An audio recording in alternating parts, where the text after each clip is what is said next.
All right. Welcome in, everybody. This is episode 6 of the Fantasy Fools podcast.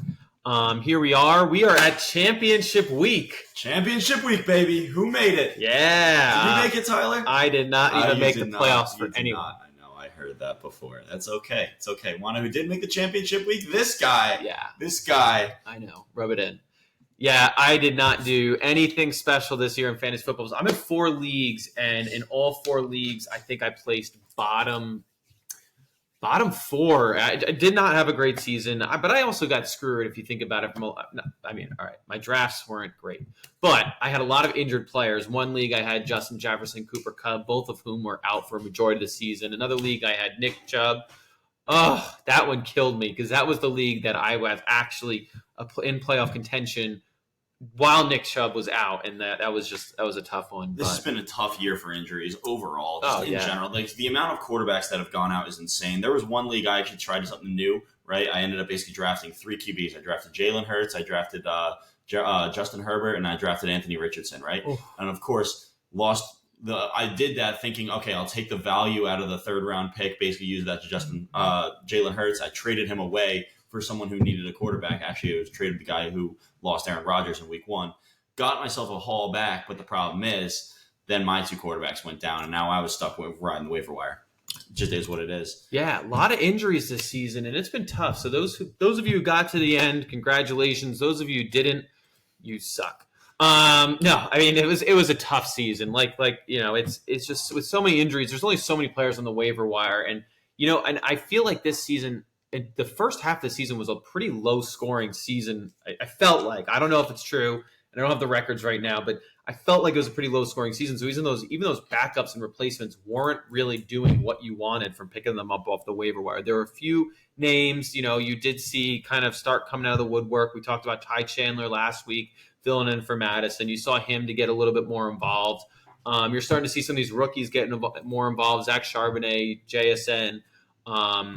But you're not seeing that waiver wire performance that you really want. And I think it hurt a lot of people this year.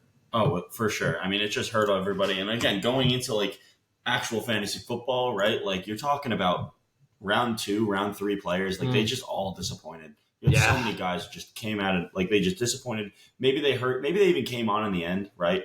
They may have come on in the end, but they just hurt you throughout the beginning of the season. So they just literally were ruining you for the playoff chances. They got T. Higgins. I mean, it took a while for James Cook to get picked up. I mean, I know he was like that turn 3 guy, right? You got a lot of players who just basically didn't do it for you. Right. So I think we just gotta I guess be a little bit mindful of that next year and see what their situations are. Yeah, it's been a rough year, but good luck for any of you who are in contention for that championship game. And we will hopefully some of the stuff you hear today is going to help you. We are going to start with our reoccurring segment, and that's going to be the Week 16 trifecta. And that Week 16 trifecta are those picks that we're going to say were a surprise, a consistent, and are unfortunate disappointments for Week 16. So I'm going to kick it off, and I want to just mention too as well while we're getting started. Jordan Patrick couldn't join us today for this recording. Unfortunately, he had some other things he had to attend to today, and it's been obviously with all the holidays this week, it's been a lot. But we did fill in some of his picks for the trifecta, so we're going to go over those as well as when we get to our new segment, Duel of the Fools, we'll be able to see who crowned victor and who the dunces are of the week and go into next week. So we're looking forward to that. But to start us off, my surprise, and I think majority of people's surprises, and this guy got you into championships if you were in playoff contention. My surprise of the week, Amari Cooper. I mean, my gosh, this guy had over 200 receiving yards. He had, I think he had 265 on 11 catches with 2 touchdowns. He put up in some rosters in whichever your league settings are, but in mine, over 50 points, which was outstanding. Unreal.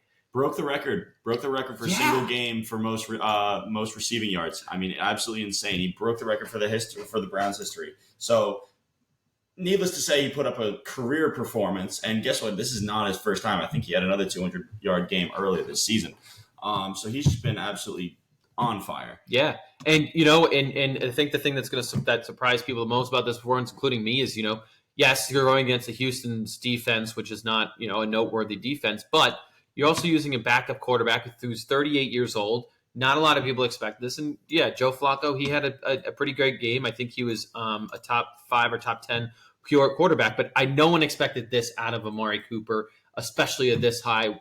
We expected maybe some yards and a touchdown, but not this massive weak game against the Texans. So, you're right. No way would I have expected this. The Texans are a good team to go against for wide receivers, but I would not have expected a historical event. You can't possibly do that.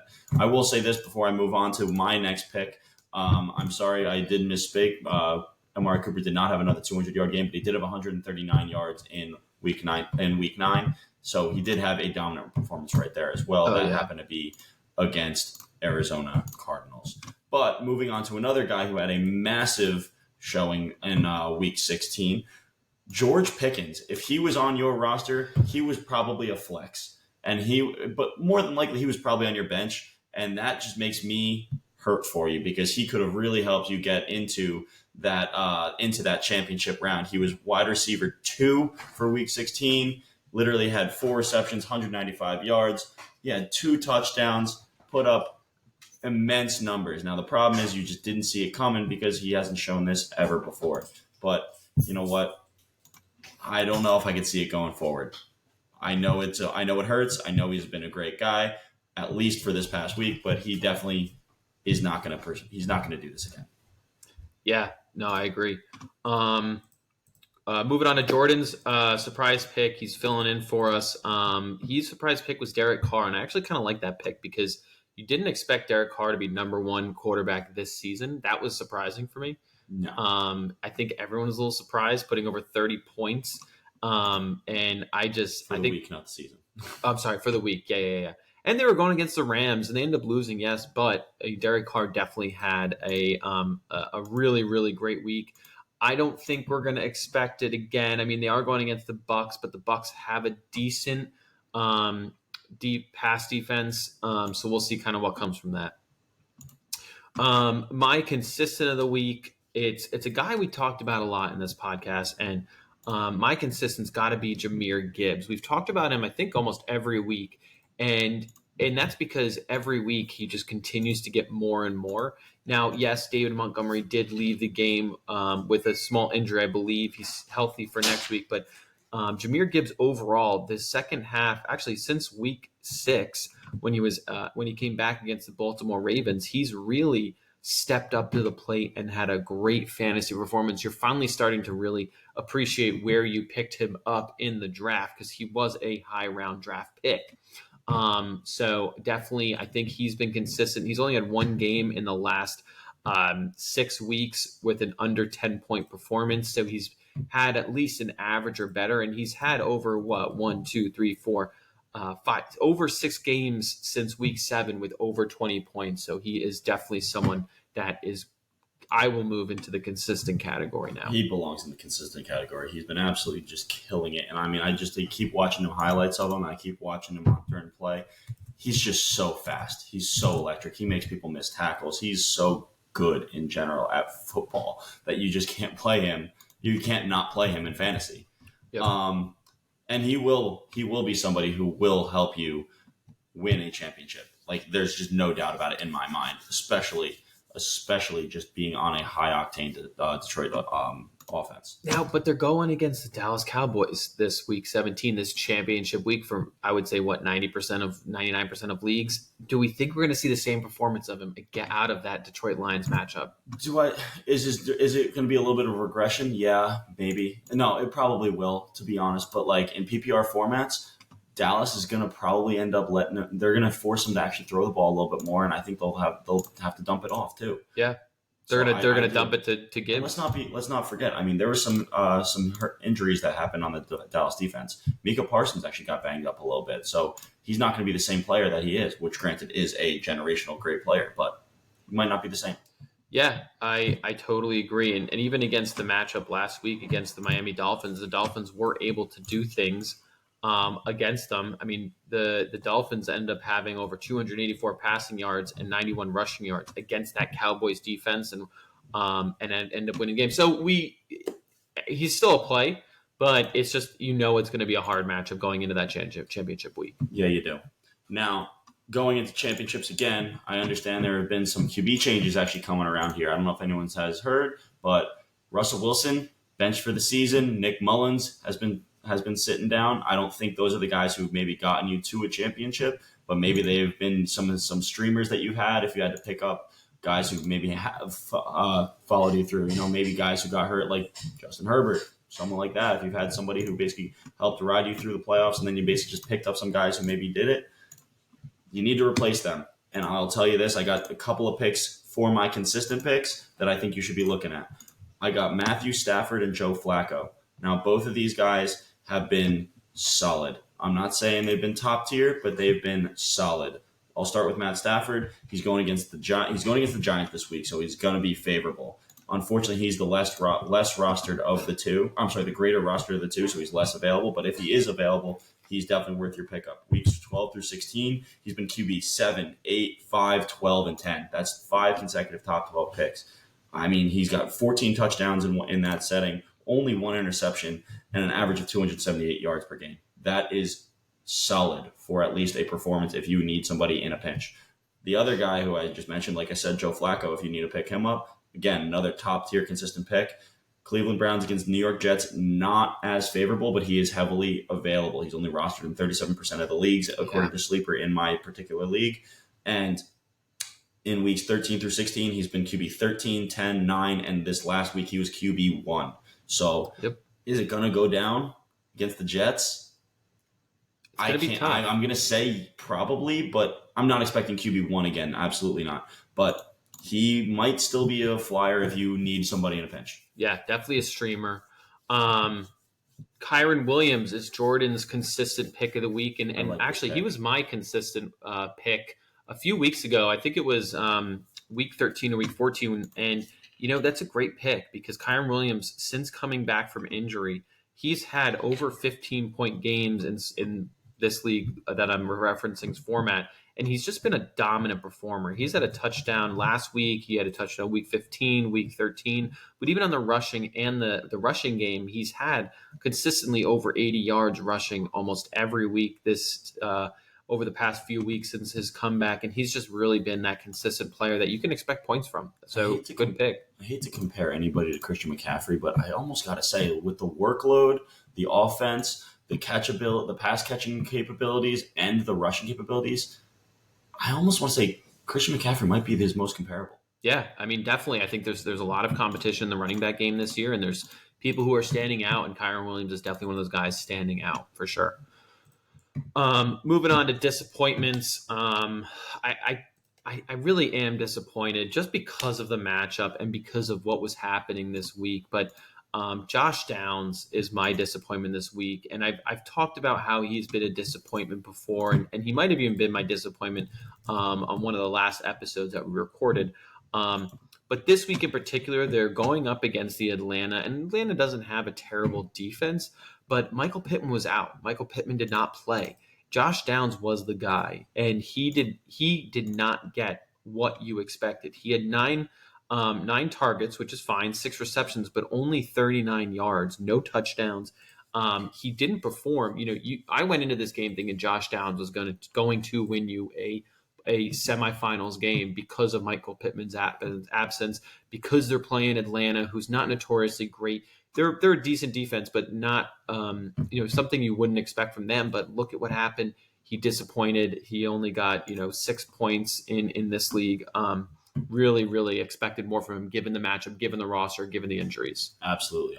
I actually really like that pick. I think he was, with the loss of Pittman, going to be primed for a top-tier position. I hope the best for Josh Downs going forward, but this is slightly concerning for a fairly high pick. Yeah, and a playoff contending team. You're right.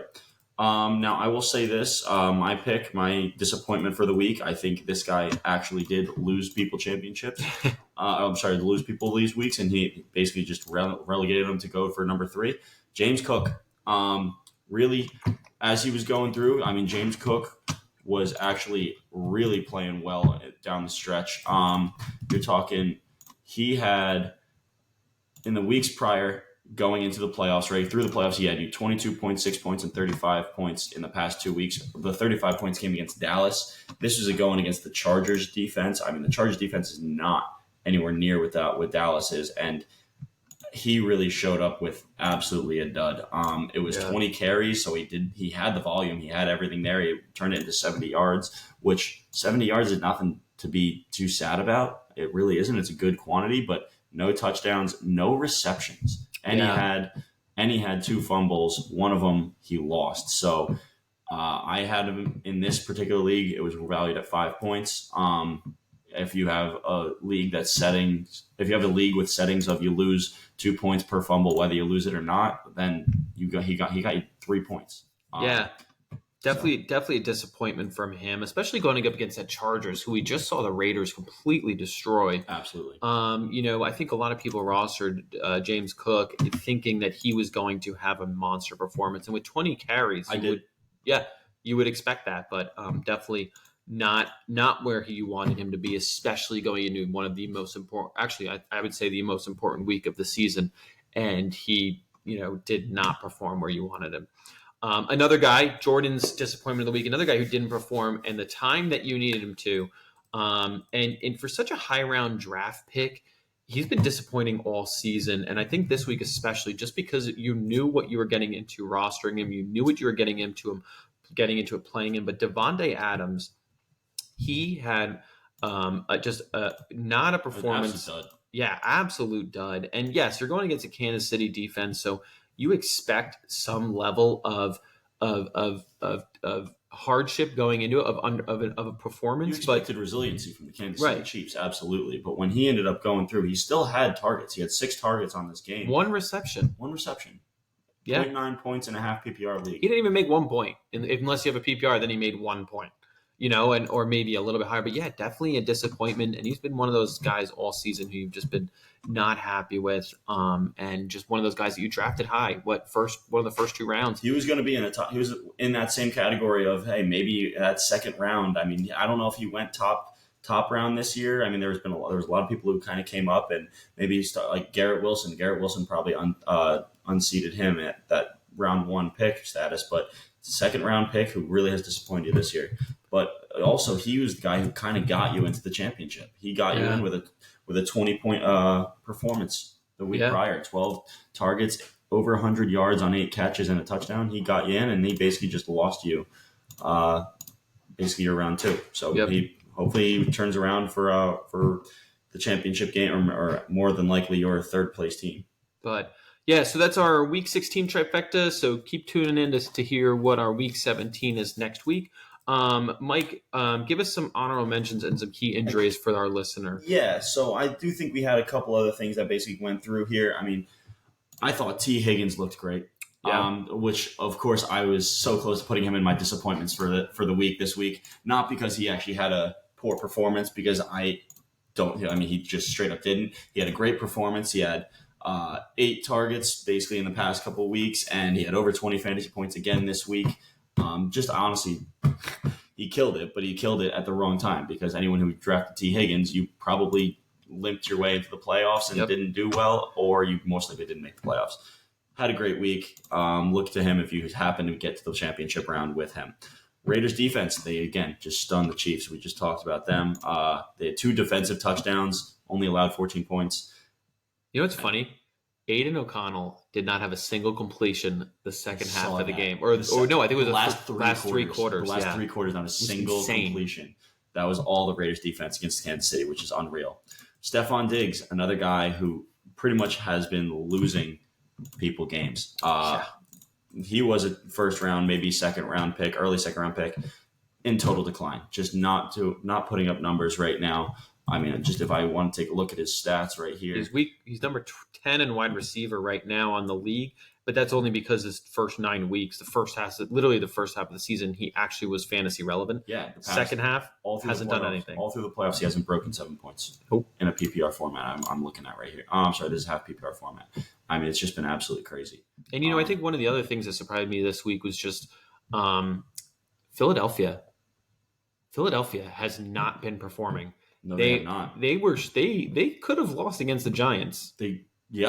If they actually played with Tyrod Taylor, they would have. Tyrod Taylor looked like he can actually run that offense. Unfortunately, the Tommy DeVito show is pretty much done. Yep, he's done. Yeah, I think he's done so. We'll roll into injuries after this. These guys are injuries that all happened in this last week, and they will more than likely affect you. So you want to be aware. You want to be aware of what to do. T.J. Hawkinson tore his MCL and ACL. He is out for the remainder of the season. You will need to look for tight end help. If you have other players on the Minnesota Vikings, Justin Jefferson and Jordan Addison will definitely be basically your benefactors of this, but you will need help for some tight ends later on. Jalen Waddle, we just found out right before this podcast, he is not likely to get there. He's not likely to play in week 17. He has a left high ankle sprain. So if that's the case, he will be tough to trust even if he does start up. Trevor Lawrence was in concussion protocol for week 15. Also now he has, just had a brief mess up there. He messed up his shoulder in week 16.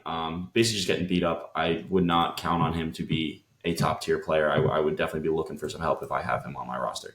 Brock Purdy, he did go to the medical tent. He was cleared to play. He's on our injury list just because he was questionable, but he was cleared to play. I would anticipate him playing in week 17, so you might need him in your lineup for finals.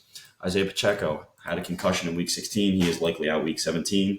You're going to look for running back help elsewhere, not necessarily on the Kansas City side, Agreed. I would say. Next person up in line would be CEH. Clyde Edwards-Helaire has had his time, and he has not proven much. I wouldn't be looking towards him. Me neither. He just hasn't. He also is one that just never lived up to his potential. Draft. Yeah, his draft, really. You're right. First round pick. Yeah. And you think about their matchup. I mean, it's going up against the Bengals, who he would be a shot in the dark for me. Yeah, I would not be trusting him. Cole Kmet has a knee injury. Again, another tight end who basically has gone down. Look for some other extra help. We'll be touching on this a little bit later. Cortland Sutton, he has concussion, so he's likely out week 17.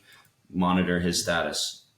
Jordan Addison, right ankle sprain, questionable for week 17. Definitely monitor him. I don't believe that was a serious one, so maybe there's a chance they play him. But I would also be saying wide receiver with Justin Jefferson back, and not even Nick Mullins. Nick Mullins isn't even going to be at the helm. It's their rookie quarterback. Their rookie quarterback. I don't necessarily know if I would be trusting him either way if he suits up.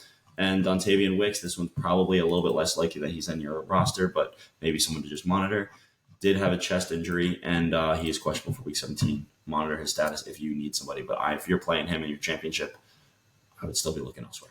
Yeah, so definitely continue to monitor those, especially going into the most important. If you've made that championship week, just make sure you're monitoring those injuries because they are going to affect you. Keep up to date and just make sure that you're pivoting where you need to pivot, but you're trusting those draft picks if you still have them. So just stay flexible, stay aware, and just good luck. Really, that's all I can say. Oh, thank you, Ty. Moving into week 17 preview, let's see what we've got for this championship week for most draft leagues. We got a good, exciting week coming up. We do. What are we looking at here? First game, New York Jets, Cleveland Browns. Yeah, I want to say, too, one of the things I'm loving is this time of the season when you get to watch football on Saturday and Sunday. Oh, it's and Thursday and great. Monday. It's fantastic. It's like the best time of the season. I mean, obviously, this is NFL. We could always watch college, but really, I don't really want to study up on college guys now. No, who does that? All I care about is I'm a Rutgers guy. I can't be affording that. That's just too much of a heartache. But moving on to our Thursday night game of the week, and it is the New York Jets versus the Cleveland Browns. Going to be a tough matchup on both sides of the field. Both these teams have pretty fabulous defenses. On the New York Jets side, I think you're still going to play Breece Hall. Garrett Wilson is one of those guys where, you've played him all season. He's done okay, but you still really want more from him. I don't know if this is the matchup that you're going to get a lot more from him, especially with Trevor Siemian in, but he's got a high ceiling and he's got I would say an average floor where, you can expect maybe 10 points. But I would play him. I don't think I'm starting anyone else, possibly the defense in those leagues, but you are seeing what Joe Flacco do. You know what? I would play their defense because Flacco's going to throw an interception and the Jets are going to run away with that. So play the defense. I do want to say this about Breece Hall. I mean, Trevor Siemian was the 100% starter last week, and Breece Hall in that time frame had 16 targets and 12 catches. Yeah, you have in to play PPR format. Breece Hall is a lock for me, absolutely. Garrett Wilson, same thing. Outside of that, the entire rest of the team is not playable. Yep. Just can't trust them. Cleveland Brown side, you're after last week's performance, I think you'd be remiss to not start Amari Cooper. So you're starting him. He looks like a big target of Joe Flacco. Expectations. Yes, don't expect a 260 some odd passing game this week, but I still think he's a play given his performance. Ford, I think Ford is someone you're still going to want to play just because running backs are tight right now, and you've only had a few who've really stood out, and Ford is someone that I think you're still going to play. Same with Njoku, who seems to be a fan favorite of Joe Flacco, especially given that the New York Jets doesn't have a great tight end defense. The tight ends are definitely an important part of the Cleveland Browns game, and this is the guy that Joe's going to look for. Flacco's going to look for. Two guys that you could possibly flex. We talked about him, Joe Flacco again as the quarterback. It's a really, really tough matchup. So I would say if you are desperate, this is the move you make. And Kareem Hunt, you can flex him, but again, he's good for a touchdown and a few yards. So if you really need, like I said, if your running back room is really tight, then you can go for him. Flacco, I would definitely be saying you're only playing him if you really need it and you don't have a better option. Obviously, that's one of those general statements. But like if you don't have a top 6 QB right now, which a lot of them have gone down, don't get me wrong, but if you don't have a top 6 QB, if you don't have the Jalen Hurts, Josh Allen's of the world, like he might be a play then, but I would be comfortable playing him even against the Jets just because of the fact that you don't really know what you're getting out of the Jets right now. Right. The Jets, the Washington just scored a lot of points against Jets. Yeah. So we'll see where that matchup goes. Moving on to the Detroit Lions versus the Dallas Cowboys. What a great matchup. Both really hot this season. On the Lions side, you're pretty much starting all your regulars. St. Brown, Gibbs, Montgomery, Laporta. You're flexing Jared Goff just because of how he's done over the last few weeks. I mean, last week he really slung the ball, which is great. So I think you're definitely going to flex him out if you need him.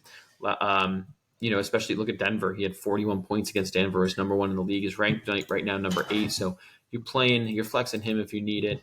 Especially given all the QB injuries this season. On the Dallas side, you're going to go start Prescott, start Lamb. You're going to, I think you're going to start Tony Pollard and Ferguson. Tony Pollard is going up against a tough run defense in the Detroit Lions, but I think based off his draft capital and where his ceiling is, you're going to start him. Vikings had a tough run game last week against the Lions, but maybe Pollard can pull through. But I think you're definitely going to start Pollard, Ferguson, Lamb, and Prescott. I totally agree, and I think everything that you said for Dallas and Detroit is on par. I mean, that Detroit's offense is just so good; they have so many weapons. You got to play all of them. Goff is the only question mark, but again, given the fact that I was just talking about QB troubles and QB people who are still around, I think he's at an absolute start. And then on the exact same other side of the ball, Prescott absolutely, Lamb absolutely, Ferguson. I mean, tight end troubles. We've just talked about 2 more tight ends that went down. You got to play them. You got to play them. Tennessee, Houston, you are starting after last week's performance. Maybe Derrick Henry will throw another touchdown. That was fantastic. So you're starting Henry, especially given the matchup. They did struggle against Houston in the run game during their last matchup, but you're still going to play him. Given the matchup as well, you're going to play DeAndre Hopkins. It seems like Will Levis will come back, and you never know what you're going to get out of the combination there. You can flex Tajay Spears if Henry is having a tough time. They are going to switch to Spears. So he is someone in the flex category who's going to get you a few points. He's typically never going to be a complete dud. So he's definitely a flex option on the Houston side. If CJ Stroud comes back, this is a good matchup for passing quarterbacks, which CJ Stroud is. You're going to start him. You're going to start Nico Collins. You're going to flex out Noah Brown and Devin Singletary. I'm not a huge fan of the matchup for running backs. You're definitely not playing Dameon Pierce, but Singletary and Noah Brown are definitely in those flex categories. Singletary only flexing given the Tennessee matchup, but Brown is someone I would flex just given off, again, that Tennessee matchup where they're going to be pass heavy. They're going to hold back on the run game, I believe. So we'll kind of see where that falls into place. I do believe, like you said, Nico Collins and CJ Stroud will be coming back. CJ Stroud has entered stage 4 of concussion protocol. So it is that what that means is he's going to be more than likely practicing in full in the next couple of days. If he practices in full, I would basically say he's probably playing. They're still fighting for a playoff spot. They still are basically in the hunt. So if CJ Stroud is back, that is when I would play Noah Brown. If CJ Stroud is not back, correct, I would be saying your only lock in is Nico Collins. Yep, agreed. And the running backs, by the way, I think the running backs would also be solid plays here. Agreed.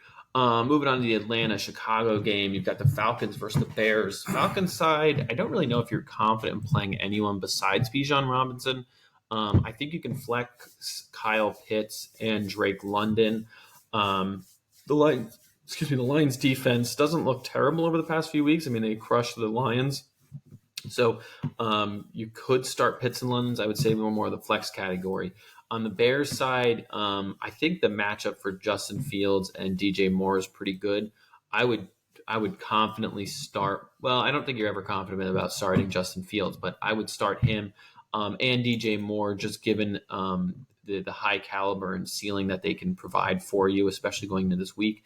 The one thing that I am hesitant to start is any of the Bears running backs. And that's because they continue to go through three running backs, Foreman, Herbert, and Rashawn Johnson. I thought last week Rashawn was going to come out ahead of the pack, but again, it slipped to, I believe it was Foreman.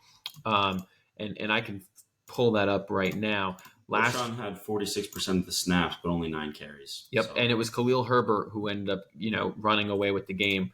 And it's just all over the place. So I would not confidently start any of these Bears running back because you don't know who. It's a shot in the dark. Moving on to the Miami-Baltimore game. This is going to be a tough matchup for Miami because just given Baltimore's defense, their defense has really gotten them through this season. But on the Miami side, you're still going to probably play Tua. You're definitely going to play Tyreek Hill and Raheem Mostert. Even though it is a tough matchup going in, you're definitely going to start them. I would say a flex on this side is definitely Devon Achane. I'm not as confident with him going into this. Again, talking about the matchup strictly, not super common. He's a great running back. But I think Mostert is going to get the brunt of the work, and Achane is probably going to be more sidelined, especially look against how they performed last week. Achane only had 4 points against the Dallas Cowboys, seven attempts for 24 yards. So I think it's too tough to start both running backs, and I think Mostert is going to at least get you a touchdown. On the Baltimore side, you're going to start Lamar Jackson and Zay Flowers, both of whom can perform. I think you're going to flex likely just given the tight end group and options that you have, as well as OBJ. But you definitely want to consider them. One thing to note on the Miami side is you want to definitely monitor Mostert. He has missed practices this week, and he is listed as questionable right now. But I wouldn't say it's unexpected given the Veterans Day off and just all he's done. They've given him off from practice quite a few times, but just something to monitor. On the definitely sit category, I don't trust any of the Baltimore running backs. I would sit Gus Edwards and Justice Hill. I don't trust them because Lamar is so mobile. I don't think I'd ever play a Baltimore running back right now. I agree with that. I think the running backs for the Baltimore Ravens are just a little bit too tough. I just have a hard time with the Baltimore Ravens in general, as far as their pass catchers and their weapons and their running backs. They just can't seem to keep them actually involved. I mean, Lamar Jackson, he wins it with maybe Flowers, and maybe he wins it with his tight ends. I mean, I think Isaiah Likely has stepped in absolutely great with the Mark Andrews injury. I mean, he basically they still throw to the tight end all the time. Isaiah Likely's been absolutely great. OBJ, they're finding good ways for. I just don't like the running backs. Yep. But I do think you broke those down really well, Tyler. Let me actually take a little bit of the reins here, huh? So I'll go into the next few games here. New Orleans Saints and Tampa Bay Bucks. I think your surefire starts are Olave and Kamara. I mean, I just don't know how else how you sit either of those guys. I mean, Kamara gets all the targets that Olave doesn't, and Olave basically is just such a dynamic talent. You have to play him. Guys who maybe it's tough because he's coming off of that great performance, but Derek Carr is a option, but he's not a lock-it-in guy for me. I'd say he's probably my QB 8 on the week. If you can actually find a better start, do it. If not, he is playable. Another guy, if you need a tight end help, You can also look towards Juwan Johnson. Again, he's probably that fringe starter, but if you are looking for somebody off the waiver wire, he's definitely worth it. He's definitely worth a look. Yep. As far as on the Tampa Bay side, Mike Evans, Rashad White, absolute locks. They have to be locked in your lineup no matter what. Doesn't matter. They're matchup proof.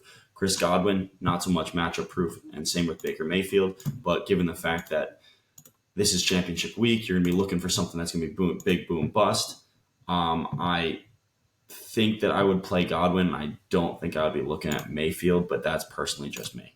Yeah, but, and one of the things, it's with all these injuries, I think Mayfield, he's number 11 right now after on the season. I think if you're in a tough spot, like just going back to some of our examples earlier, would you go Joe Flacco or Baker Mayfield if that was your two options? I would probably, against the Jets, I would probably end up going, maybe you're right. Maybe I would go Mayfield if I had Mayfield. I would consider it. Yeah, for sure. Definitely consider it. And he's only rostered in 64% of the league on Sleeper, so he's actually more readily available than some of the other guys I was mentioning. I believe Joe Flacco is actually more rostered than BakerMayfield, so maybe he's someone we should look on the waiver wire. Okay. Next game, looking at New Orleans. Oh, wow. Looking at New England versus Buffalo. We got word that Ezekiel Elliott will be the starter again. So I would say he's an absolute lock just by volume. I mean, he turned into another wide receiver out there. So in PPR formats, he's absolutely killing it. Outside of that, we have Henry here. I would definitely give him a look. Compared to some of the other options that are out there, he might be one of your best. Yeah. So we got to throw him in, but he's definitely more of a flex category than a surefire starter. On the other side of the ball, you have the high-flying Buffalo Bills.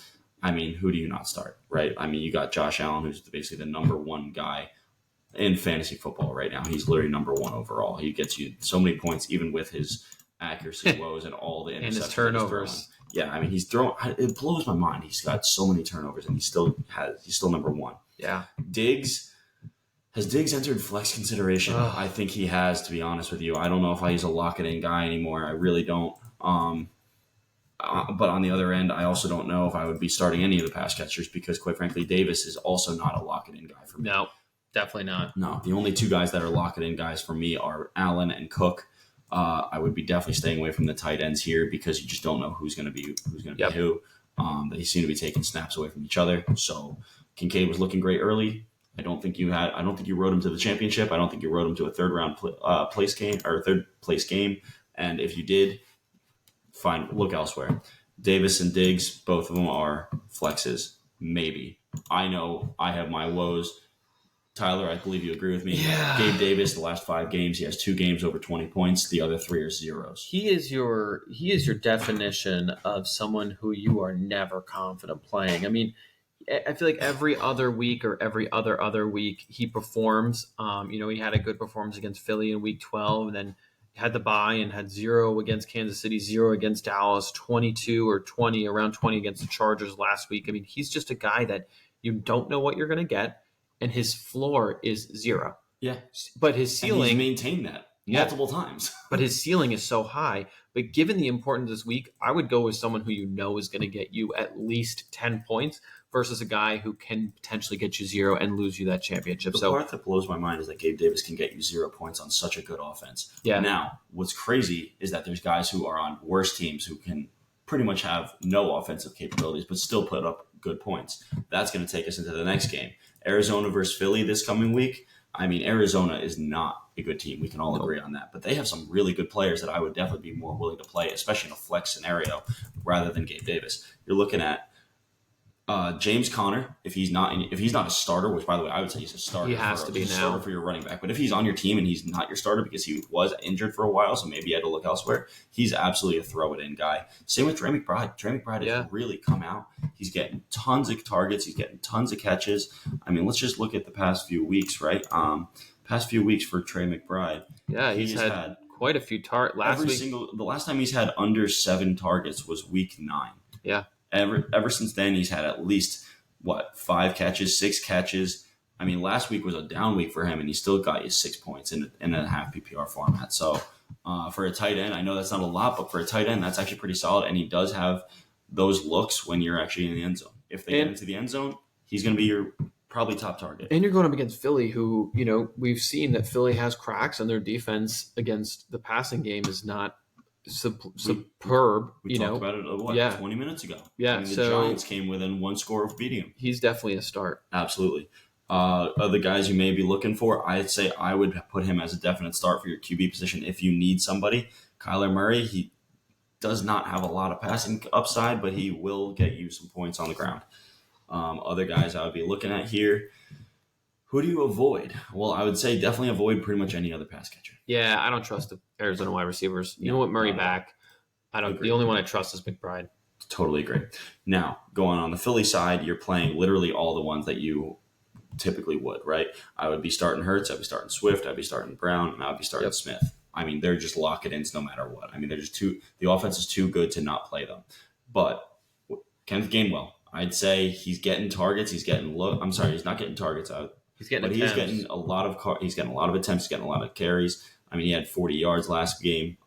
He's showing some good capabilities just to try and break tackles too and try and get to the end zone. He's gotten down there a lot, just like Swift. They get to that 1 yard line and somehow they keep doing that, and Jalen Hurts keeps salvaging their touchdowns, which sucks for them, their stats, but maybe Kenneth Gainwell can break through at one point. Yeah, I think the only way Kenneth Gainwell is going to be really someone you're going to play this week is if the Philadelphia Eagles end up scoring a bunch in the first half of the game and they just want to run the ball because they want to make sure Swift is healthy for next week, because right now it's quite there's a number of teams that are competing for that conference. So week 18 might not be a bench week. Week 18 might be the most important week for a lot of these teams given the standings right now. So they need Swift to be healthy. Maybe they would move on to Gainwell just to carry the workload, but we'll see what that comes. You bring up a good point, Ty. So actually, I will say this. I know my leagues typically have our championship week in week 17, but there are some leagues that are out there with championship week being in week 18. If week 18 is your championship week, there's going to be a lot of these teams that know for a fact they're going to be in the playoffs, and they're not going to want to play their starters because they're going to want to save them for the playoffs. If that's the case, you got to take a look at maybe guys like Kenneth Gainwell. Pick him up off of waivers, because if you need that week 18 player, he might be actually it. So, again, just monitor that as well. Right now I'm looking at Kenneth Gainwell, 26% rostered. That's it. He's available in almost 3/4 of the leagues out there. Moving on to the next game, Carolina versus Jacksonville. There's really not many plays you play in Carolina. Absolutely, almost none. I would say you play Hubbard because Hubbard's actually proven that he's been capable. I mean, maybe it's all by volume, but Hubbard's actually been putting up some decent points recently. And Thielen is maybe a flex option at this point. He's become a maybe flex. It's so disappointing. It is so disappointing just because of the fact that, Thielen started the season so hot. I really thought because he was the only guy really to catch the ball over there, I thought for sure he would keep it up.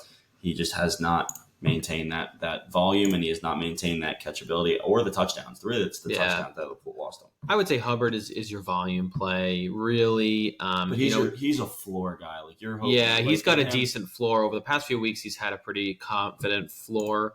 Thielen finally picked it up last week and had 94 yards. No touchdown, but that's in the right direction that you want. So, again, if you're, it's not a crazy finally terrible. Cracked over 10 points since week 11. Yeah, it's not a terrible matchup against the Jaguars, but just if you need him, he's a flexible. But it's not a confident pick. Agreed. But going a little bit more confident on the other side, right?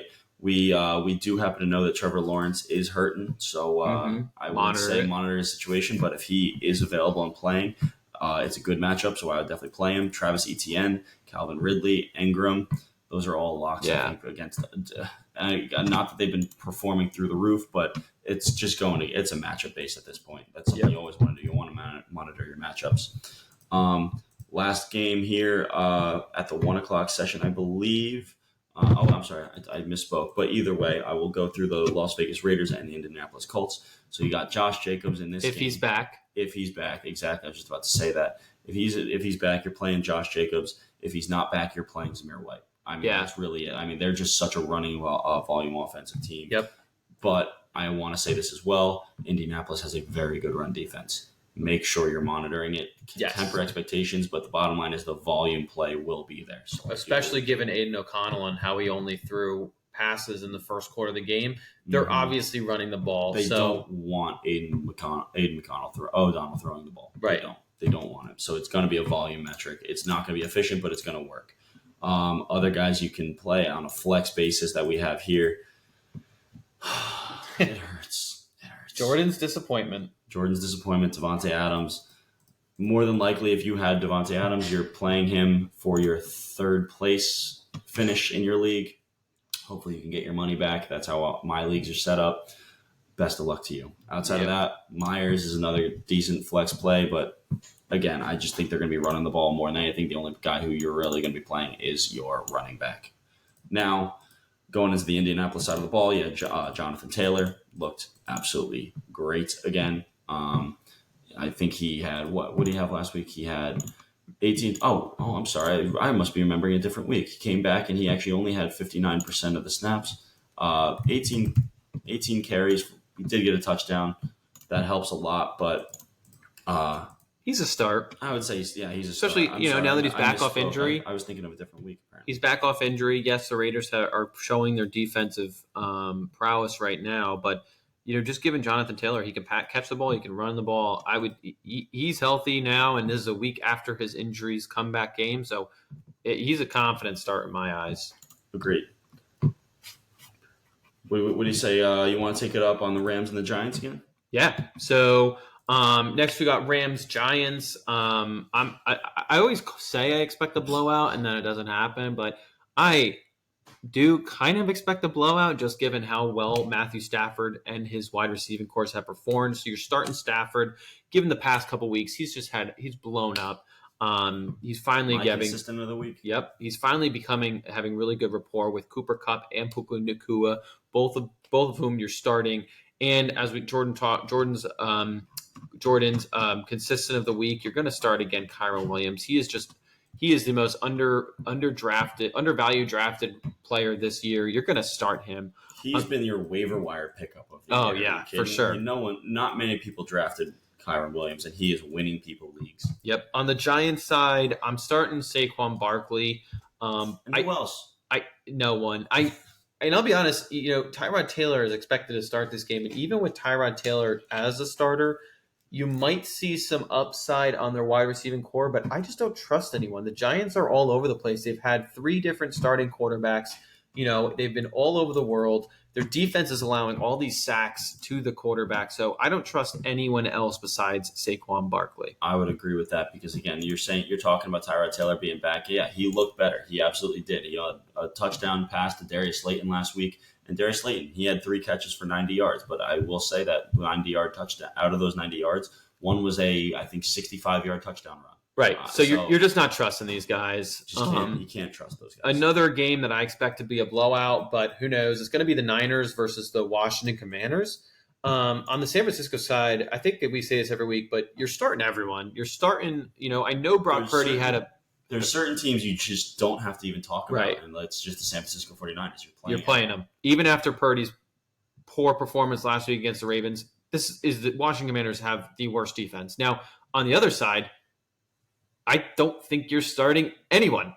You're sitting everyone because even if Jacoby Brissett is in that backfield as a quarterback, you don't trust anyone. They throw the ball to 15 different receivers every single game. Brian Robinson is still questionable. They haven't had that running back come through as that definitive guy during Robinson's absence. You're not starting any Commanders at this point. I honestly think the best commander to try and look at is Logan Thomas. Logan Thomas, yeah. That is, and you're not even confident with that given the matchup against the Niners. Last week he did have 6 targets, 5 receptions. He did have 36 yards and a touchdown. He still put you at 12.1 points in a half PPR format. That is a competent play. But now you're going against the Niners. So it's again, and we already talked about how the Jets have they're weak against that tight end position. So we'll see how that matchup goes. Pittsburgh Steelers versus the Seattle Seahawks. This one, I think I'm going to put a hot take on here. I think you can, maybe it's more of a flex, but I'm going to say you're going to start George Pickens. And I think the reason I'm going to say that is because of Mason Rudolph. You don't have a lot of information around Mason Rudolph yet this year. This is his first start. But it looked like he favored Pickens. Now, yes, Pickens only had four, five, He only six had attempts, 4 catches, but he had 6 targets. 6 targets, right? 4 catches, but it looks like they're looking for him downfield, and he is that big playmaker. As you saw last week, when the ball gets thrown, he makes those big plays with long yards.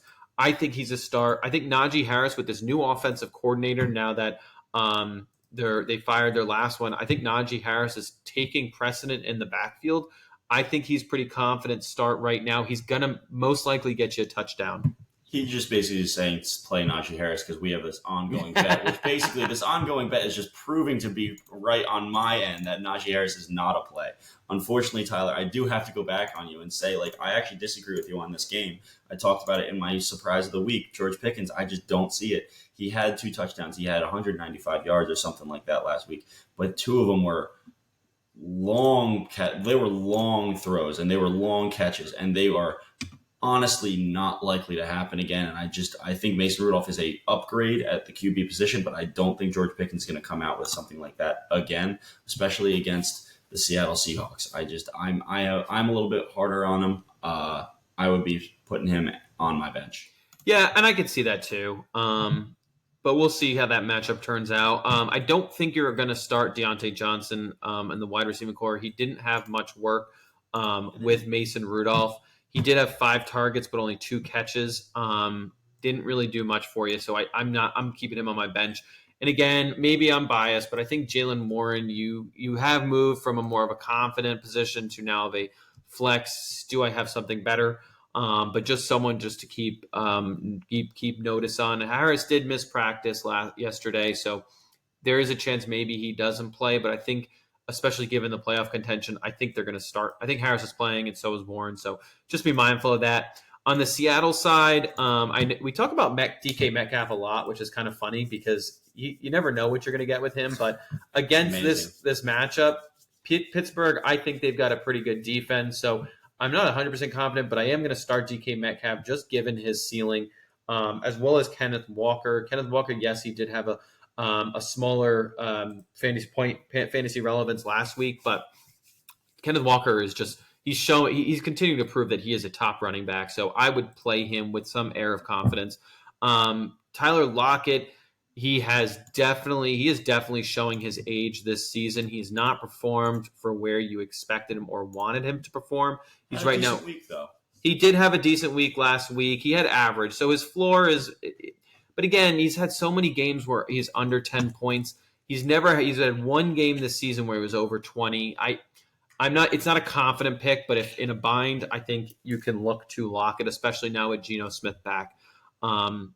Definitely someone I would consider for that championship week or the third or fourth place positioning. I would consider him. Where do you put him in the Seattle Seahawks pass catcher pecking order? Do you put him above or below JSN at this point? I put him above JSN. I don't fully trust JSN yet. Okay. I'm just not there enough to be confident to actually put him in my active roster. Understood. Well, another thing to keep in mind, Jackson Smith-Njigba, he has been getting targets, but he is limited. He was limited at practice on Wednesday. It is a knee issue. So keep in mind his status. If JSN is not in the lineup, I would definitely say Lockett gets upgraded at the very least. Yeah. Bring us home, Mike. Bring us home. Last 3 games. All right, so Cincinnati versus Kansas City. I mean, I personally am playing everybody. Now, this might be a hot take, but I'm playing Browning, I'm playing Mixon, I'm playing Chase, and I'm playing Higgins. Hey, Chase might be hurt, so we have to monitor that as well, right? But I mean, if Chase comes back, if Higgins comes back, I mean, Higgins has been going off for people in the playoffs. 2 consecutive weeks over 20 points. Both of them both weeks were 8 targets at least, multiple touchdowns.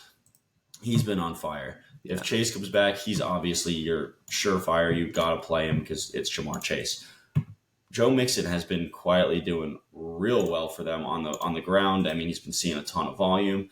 Did take a little bit of a step back last week, but I mean, he still had 11 touches. Unfortunately, wasn't as efficient, 3.91 yards per carry and only 8 points, but he's still getting even targets. He had 4 targets for 2 catches. So that's going to add up in those PPR formats. I just think you play them all, even against Kansas City, because Kansas City is going to be trying to prove something after last week, right? Agreed. And when you do that, you're going to end up. I mean, Chase Browning has already shown that he can throw the ball well. He had a bad game last week. I'm willing to give the kid another chance. On the other side of the ball, Kansas City, Isaiah Pacheco. Pacheco is injured at the moment. We are looking to monitor his status. Yeah, he's got that concussion, right? Mm-hmm. Definitely something to consider, for sure. So he's not scheduled to practice today on Thursday. But again, monitor him. If he is not in CEH, Clyde Edwards-Helaire, he's the backup. I would not be playing a running back in that scenario. The only people I would be playing would be Mahomes, Rashee Rice, and Kelsey. I think Kelsey and Rashee Rice might be in for a big week this week. Yeah, but it's funny because even the Kansas City players, I'm not 100% confident on any of them anymore. Mahomes has not been the player you drafted.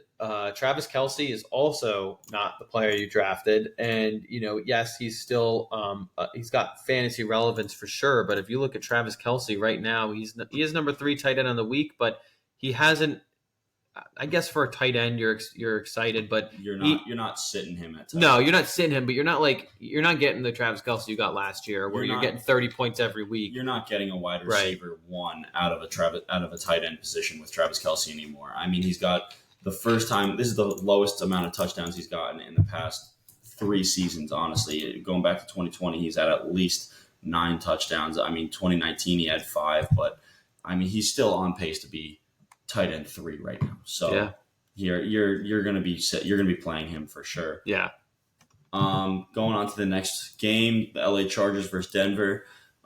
Keenan Allen still banged up, but I mean, you're just monitoring his situation. If he is in, he's an obvious play. I mean, he's even after being out for a couple games, right? He's still the wide receiver 6 on the season. Yeah. I mean, he's been dragging people through the entire regular season. Unfortunately, hasn't been able to help in the postseason. If you somehow were able to claw your way into a relevant game this week, Keenan Allen is a lock, and he's going to win you a championship. I'm not excited about these wide receivers, though, on the Chargers side, because since Easton Stick has taken over, like the games that Keenan Allen played with Easton Stick, 8 points, 9 points, 5 receptions, 6 receptions, under 100 yards. I take it with a grain of salt, in my opinion. But yes, I would agree. You just be mindful of that. And that's a fair statement. That is a fair statement. But I mean, I'm looking at Easton Stick, right? Since the 2 weeks he came in, I mean, he literally only came in for half the game when Keenan Allen was playing with week 14.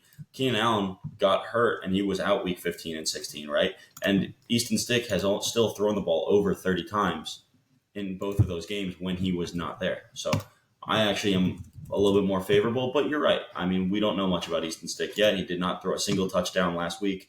Didn't even throw for 220 passing yards. So keep it in mind, but I'm locking Keenan Allen as a surefire 1. Joshua Palmer, I would also be playing because he is the only other competent wide receiver on this side. I would definitely not be playing. But Palmer's also in concussion protocol. So, again, be mindful of that. Be mindful. You're right. Both of these guys have to be monitored as they are going through, but other players you can play. I can't believe I have to put him in the flex situation with Austin Eckler. Yeah.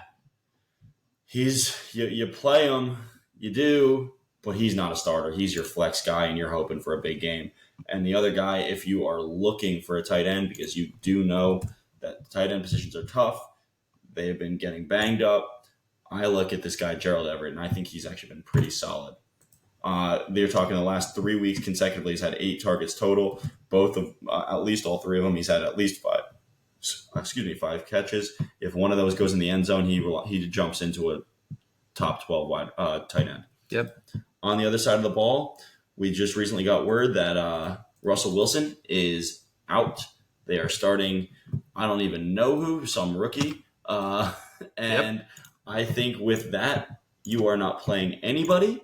You are going to maybe play Sutton if he is in, but Sutton is also banged up, so I'll be looking elsewhere regardless, even against a sieve of a defense of the LA Chargers. Yeah.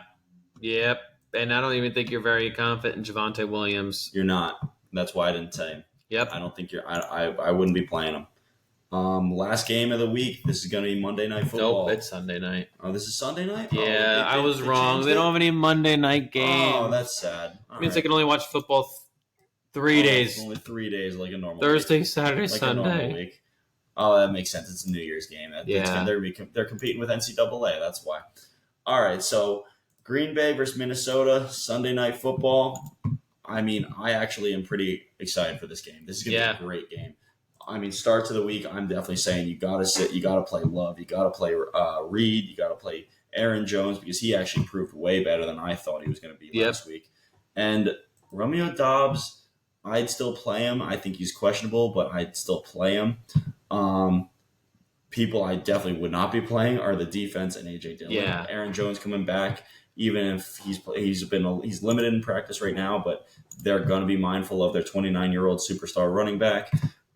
But, would you now consider the defense, now that we just got word that Hall, the rookie quarterback for the Minnesota Vikings, is the starting quarterback right now? Mullins is benched.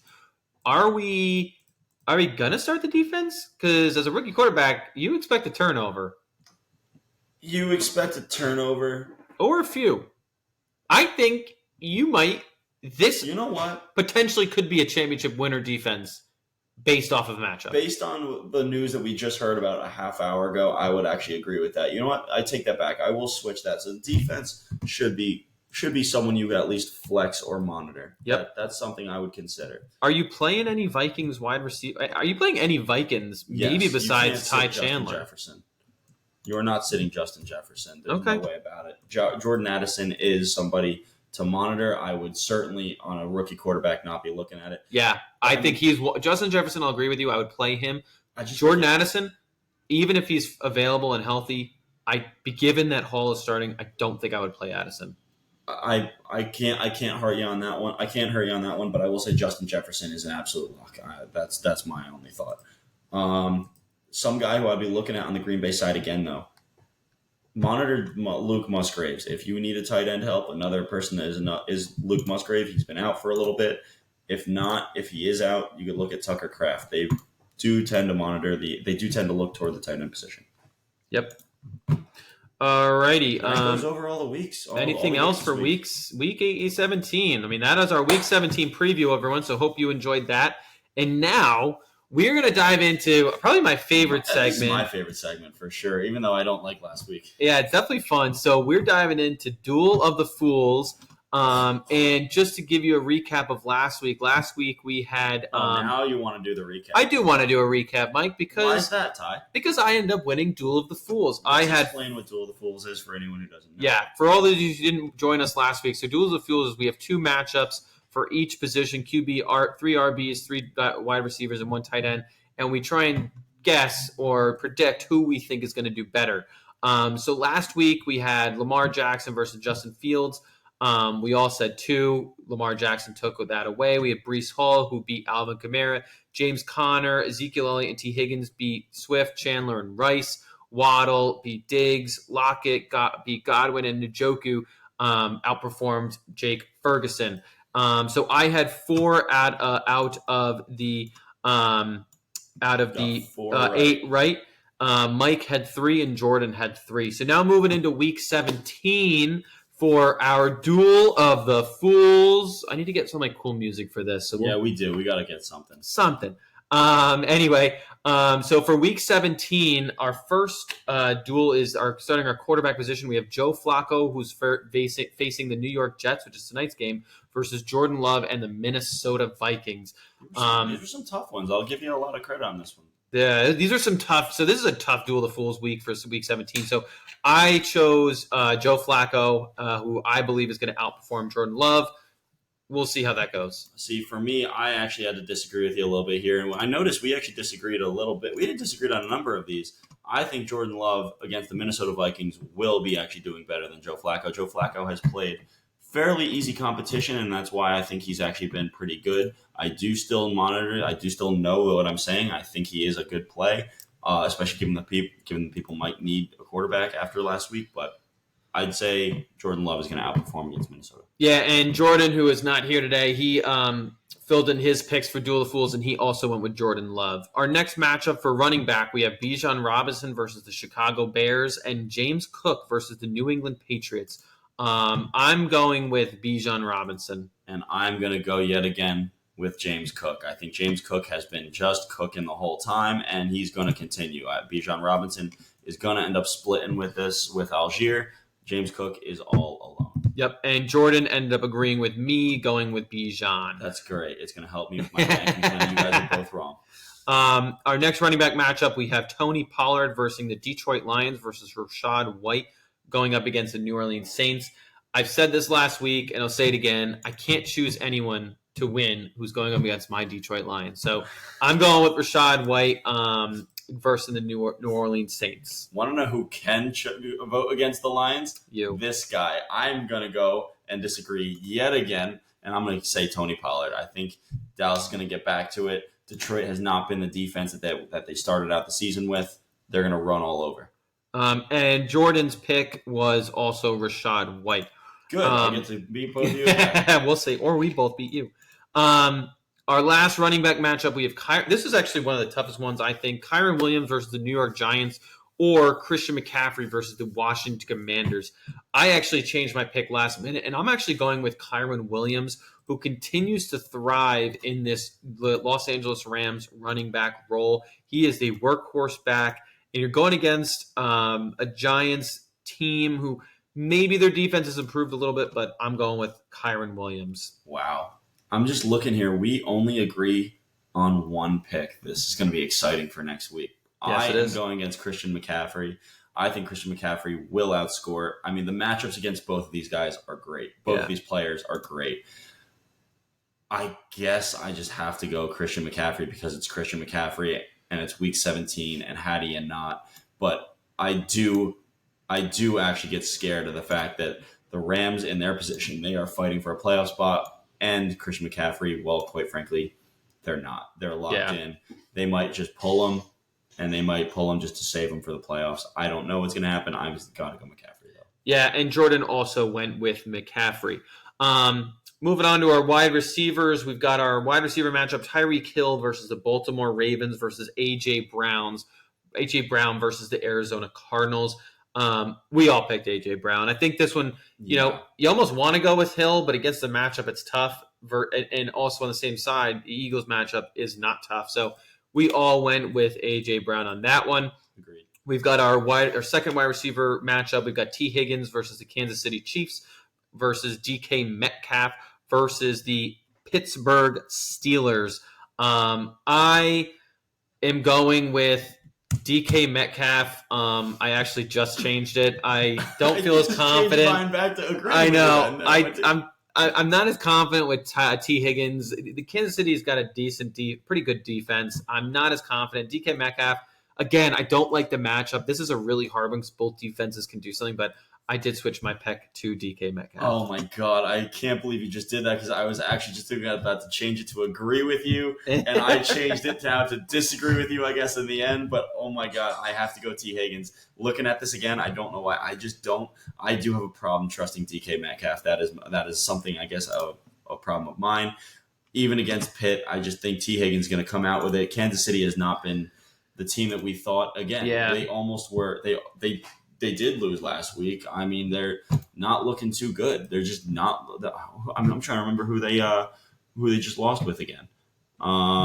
Kansas City. And just to make sure everyone is aware, Jordan also did pick DK Metcalf, but I think he's also shamed now into taking big DK Metcalf every time because of our advice in a couple episodes ago. So that is true. That is true. I do think he's more or less just kind of wrapped up in there. You know what? We're not going to go into it. But I just already said my pick. Yep. Last wide receiver matchup this week, we've got Amari Cooper versus New York Jets versus Chris Olave on the Tampa Bay Buccaneers. I chose Amari Cooper, but not as confidently. Don't like the Tampa Bay matchup, but Amari Cooper's Joe Flacco's guy, so I picked Amari Cooper. And as did Jordan, he also picked Amari Cooper. Yeah, you and Jordan have agreed on a lot, actually. We have. Which is going to make it really, really nice when I end up running away with it on this week. But I'm going Chris Olave. Not that he's going to end up putting up a lot of points. I just think that Amari Cooper will not be putting up a lot of points. I think the Jets are going to just flood him, especially after he just put up a historical game. They're going to be all over him. They're going to be double teaming him. And honestly, I'd be looking more toward some of the other guys on the pass catchers of the Raiders. Yeah. And lastly, we're going to go over one tight end matchup, and that is Juwan Johnson on the Tampa versus the Tampa Bay Buccaneers, who is the Saints tight end, versus Isaiah Likely on the Baltimore Ravens, who are versing the Miami Dolphins. I don't know why I'm swinging toward Juwan Johnson, who is not really a super stellar tight end, but he's had a touchdown the last 2 games. And I think he's one of those guys where if you have a tight end in a pinch, like if you just lost Hawkinson, I would consider picking up Juwan Johnson. I think he could have a great game, and I feel like there's a touchdown in his future. I actually really like the pickup of Juwan Johnson. I think he's actually a capable tight end, and he did just see 7 targets last week. Caught him caught him 4 times and almost 50 yards. I'd say he's actually a pretty solid pickup. I, however, am choosing Isaiah Likely because he just seems like he's filling in for Mark Andrews so well. Yeah, he's still been getting the targets. He's still been getting the receptions. He's gotten in the end zone a couple times. I just don't want to trust that Juwan Johnson's going to get 3 in a row. Yeah. And Jordan also picked Isaiah Likely as his tight end in that matchup. So that does it for Duel of the Fools for Week 17. Just to recap, it looks like Mike and I both have 1 win apiece. For Week 16 and Week 17, we both have 1 win. Mike won. Actually, wait, I'm looking at this. Mike won Week 14, but that's because we didn't do it. Oh, of course. Yeah, Week 15, Jordan won. So we all actually have 1 Week 1. So tune in next episode to see who won for Week 17 Duel of the Fools, and we will continue that segment going on into the future. But with that being said, a big thank you for everyone who's listened. Be sure to share, subscribe, follow. You can follow us on YouTube and watch our actual recording of our video at Fantasy Foolz Pod, Foolz. You can also check us out on Spotify and listen to the audio version. But please feel free, be sure to share, follow, and like. That being said, good luck in this championship week, listeners. Absolutely. Good luck. I can't wait for me to actually win this and have another pod celebrating my victory, but we'll do that next week. All right. Well, thank you. Best of luck. Thanks, everyone. Have a great week, and be sure to give us a like and share and follow. Have a great week. See you next time.